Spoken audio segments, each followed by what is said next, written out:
একসময় মানুষ ধর্মীয় নেতা, পুরোহিত বা গুরুর কাছে যেত বিশ্বাসের দিশা, জীবনের অর্থ বা অস্তিত্বের জটিল প্রশ্নের উত্তর খুঁজতে।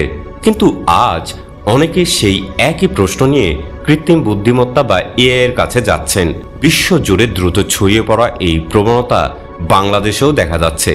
কিন্তু এর কারণ কি? এটি কি সত্যি আধ্যাত্মিকতার নতুন দিগন্ত, নাকি একটি ডিজিটাল বিভ্রম?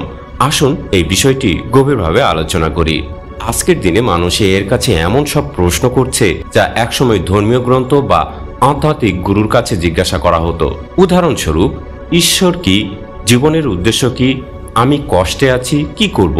এই প্রশ্নগুলো গভীরভাবে মানবিক, কিন্তু এর উত্তর এখন অনেকে খুঁজেছেন এআই চালিত প্ল্যাটফর্ম থেকে। বিশ্বজুড়ে এই প্রবণতা একটি নতুন শিরোনাম পেয়েছে, to find God people are turning to AI. বিভিন্ন ধর্মীয় প্রেক্ষাপটে এআই ভিত্তিক টুলের উত্থানও ঘটেছে, যেমন গীতা জিপিটি ভগবত গীতার শিক্ষার উপর ভিত্তি করে উপদেশ দেয়, বাইবেল জিপিটি খ্রিস্ট ধর্মের বাইবেলের বাণী ব্যাখ্যা করে, কোরআন জিপিটি ইসলামের নৈতিকতা ও বিশ্বাসের প্রশ্নে দিক নির্দেশনা দিয়ে থাকে। বাংলাদেশেও এই কৌতূহল বাড়ছে। তরুণ প্রজন্ম থেকে শুরু করে আধ্যাত্মিকতার খোঁজে থাকা মানুষেরা এআই এর সঙ্গে ধর্মীয় ও দার্শনিক আলোচনায় মেতে উঠেছেন। প্রশ্ন উঠছে, যন্ত্রের সঙ্গে কি সত্যি ঈশ্বর বিষয়ে কথা বলা যায়? এটি কি আধ্যাত্মিকতার নতুন মাধ্যম, নাকি কেবল প্রযুক্তির আরেকটি প্রয়োগ? সমাজ বিজ্ঞানী ও প্রযুক্তি বিশেষজ্ঞরা এই প্রবণতার পিছনে বেশ কিছু কারণ চিহ্নিত করেছেন। এআই চালিত অ্যাপ বা চ্যাটবোর্ড এরা কোনো বিচার করে না, লজ্জা দেয় না বা ব্যক্তিগত মতামত জাহির করে না। একটি স্মার্টফোনের মাধ্যমে যে কেউ যে কোনো সময় ধর্মীয় বা দার্শনিক প্রশ্ন জিজ্ঞাসা করতে পারে। এই সহজলভ্যতা এআইকে একটি নিরপেক্ষ ধর্মীয় পরামর্শদাতা হিসেবে জনপ্রিয় করে তুলেছে। উদাহরণস্বরূপ, যিনি ধর্মীয় প্রতিষ্ঠানে যেতে দ্বিধা করেন বা সময়ের অভাবে পারেন না, তিনি এআই এর কাছে তাৎক্ষণিক উত্তর পেতে পারেন। আধুনিক জীবনযাত্রায় মানুষ আগের চেয়ে অনেক বেশি একা। শহরে জীবন, ব্যস্ততা এবং সামাজিক বিচ্ছিন্নতা মানুষকে ধর্মীয় প্রতিষ্ঠান বা সম্প্রদায় থেকে দূরে সরিয়ে দিয়েছে। ফলে মানসিক চাপ, আত্মিক শূন্যতা এবং অস্তিত্বের প্রশ্ন মানুষকে তাড়া করে। এই পরিস্থিতিতে এআই হয়ে উঠেছে একটি অবিচারক বন্ধু, যার কাছে মানুষ নির্দ্বিধায় নিজের গভীরতম প্রশ্নগুলো তুলে ধরতে পারেন। এআই এর একটি বড় সুবিধা হলো এটি ব্যক্তিগতকৃত উত্তর দিতে পারে।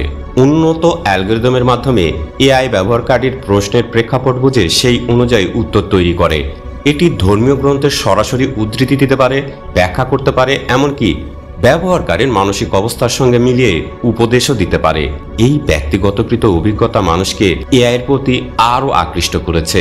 এই প্রবণতা যতই আকর্ষণীয় মনে হোক, এর সঙ্গে জড়িত রয়েছে বেশ কিছু গভীর উদ্বেগ। এআই তার উত্তর তৈরি করে ইন্টারনেটে উপলব্ধ ডেটা বা মানুষের লেখা টেক্সট থেকে, কিন্তু এই ডেটার মধ্যে পক্ষপাত, ভুল ব্যাখ্যা বা সাংস্কৃতিক বিকৃতি থাকতে পারে।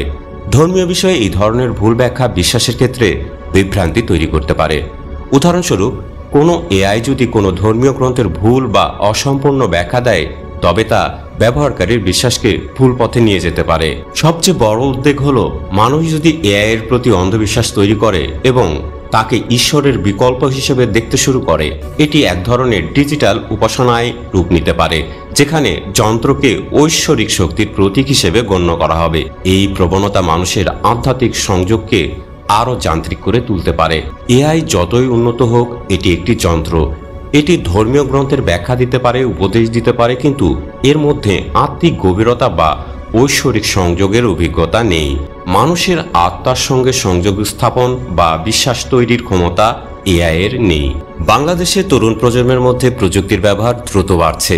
স্মার্টফোন আর ইন্টারনেটের সহজলভ্যতার কারণে এআই এর মাধ্যমে ধর্মীয় প্রশ্ন জিজ্ঞাসার প্রবণতাও বাড়ছে, বিশেষ করে শহরাঞ্চলে, যেখানে মানুষের ব্যস্ততা বেশি এবং ধর্মীয় প্রতিষ্ঠানের সঙ্গে সরাসরি যোগাযোগ কম। সেখানে এআই একটি বিকল্প মাধ্যম হিসেবে জনপ্রিয় হচ্ছে। তবে গ্রামীণ এলাকায় এই প্রবণতা এখনও ততটা জোরালো নয়, কারণ সেখানে ঐতিহ্যবাহী ধর্মীয় প্রতিষ্ঠান এখনও প্রভাবশালী। এই সব আলোচনার পরেও একটি মৌলিক প্রশ্ন রয়ে যায়, যন্ত্রের তৈরি বাক্য কি সত্যি মানুষের আত্মাকে ছুঁতে পারে? এআই হয়তো তথ্য দিতে পারে, ধর্মীয় গ্রন্থের ব্যাখ্যা দিতে পারে, এমনকি মানসিক প্রশান্তির জন্য উপদেশও দিতে পারে, কিন্তু বিশ্বাস তৈরি করা, আত্মার সঙ্গে ঐশ্বরিক সংযোগ স্থাপন, এই কাজগুলো কি যন্ত্রের পক্ষে সম্ভব? ঈশ্বরকে খুঁজে পেতে হলে হয়তো এখনো আমাদের তাকাতে হবে নিজের হৃদয়ের গভীরে, যন্ত্রের স্ক্রিনে নয়। প্রযুক্তি আমাদের পথ দেখাতে পারে, কিন্তু ঈশ্বরকে খুঁজে পেতে হলে তাকাতে হবে ভেতরের দিকে, স্ক্রিনের দিকে নয়।